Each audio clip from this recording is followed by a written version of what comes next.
you're probably looking at about a 15-minute time commitment. You want to make sure to check your feed and your water. So the birds should have free choice to feed.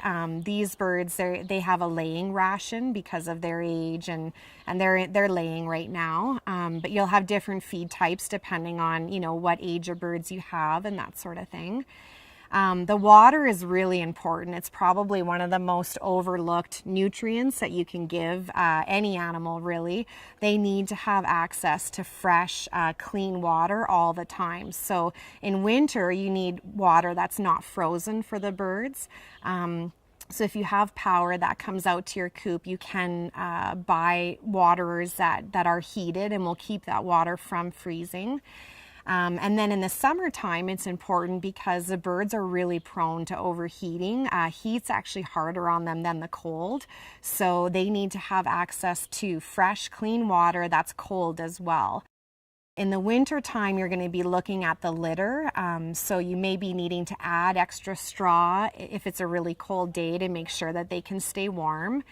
And then with the birds, every day I always go and I clean out under the roost. So you're going to find quite a good pile of feces. It's actually a good opportunity to look at their manure and make sure that everything looks okay and kind of assess the health of the birds that way. But you'll want to scrape that off and put that in the garbage to dispose of every day. And again, that just helps keep the coop clean. Any areas of the litter that are really wet or really heavily soiled, you want to remove those every day as well.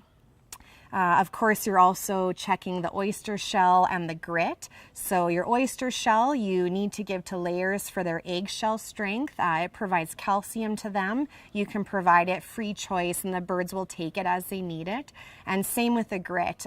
Because chickens don't have teeth, that grit is digested along with the food and it helps break up the food when it gets down into the gizzard. In the winter time, another feed you can give them is called scratch. So this is a mixture of grains. We only feed it in the winter, not in the summer, because it does actually raise the bird's internal body temperature by a couple of degrees. So it helps keep them warm in winter, but obviously in summer we don't want to be making them warmer than what they already are. And then, of course, some people like to give them scraps. If you have vegetables or other kitchen scraps that you want to give them, you can do that as well every day.